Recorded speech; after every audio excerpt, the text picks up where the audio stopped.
the story of the Irish woman who lived once, died twice, and accidentally killed her husband. Margery McCall killed her husband and tomb raiders without spilling a single drop of blood. Few can claim to come back from the dead, but according to an Irish legend, Margery McCall did just that. People in the 1,700 seconds scrabbled for every bit they could because times were harsh. But some exchanges were discouraged, and with good reason. One such trade was that of the resurrectionist, the so-called sack em up or grave robber. During the early 1700s, these repulsive individuals supplied cadavers to numerous private medical schools across the United Kingdom, and their business was flourishing. The most well-known practitioners of this specific trade were likely Burke and Hare, who became notorious over a century later. Their reputation stemmed more from their newfound ability to order corpses than from their actual practice of grave robbing. Although they were both originally from Ireland, they met in Edinburgh and used that city to provide anatomy students with more cadavers than they needed. The revivalists were not exclusive to Edinburgh. Surgeons in Ireland were willing to pay a reasonable amount for recently departed patients, which gave the local resurrectionists work chances.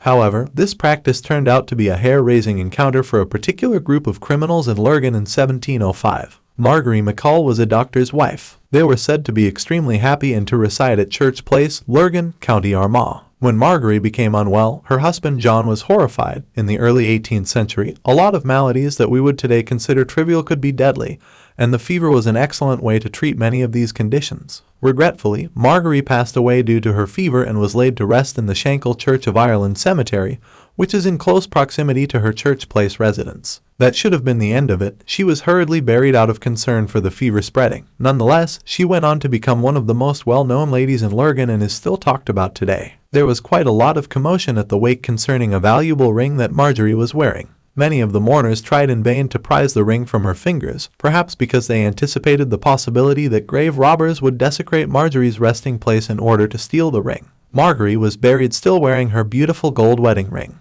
Due to her husband's inability to remove it from her finger, which had swollen considerably since her death, but news of the treasure leaked out to the resurrectionists. They spotted the opportunity to gain themselves a bonus. After the wake, which was traditionally an attempt to avoid premature burial as the family of the deceased would sit and watch over the body for a few days to see if the person awakened, Margery was duly interred in Shankill graveyard. That night, the grave robbers came by before the dirt had a chance to settle on Margery's coffin. They struggled through the soil while working under the cover of darkness until they arrived to and unlocked her coffin. The ring remained on her finger, as per the rumors. They tried to steal the priceless object before taking the body out, but it remained in place. Since they were business people and couldn't let such a prize end up on a surgeon's slab, they decided to amputate her finger in order to release the ring. As soon as blood was drawn from Margery, she came to, revived from the coma-like state or swoon she had fallen into. She sat bolt upright, eyes wide, and wailed like a banshee. There are differing reports as to the fate of the body snatchers. One states that one of the men dropped dead on the spot from fright, the other that they both ran for their lives, never to resume their dubious occupation.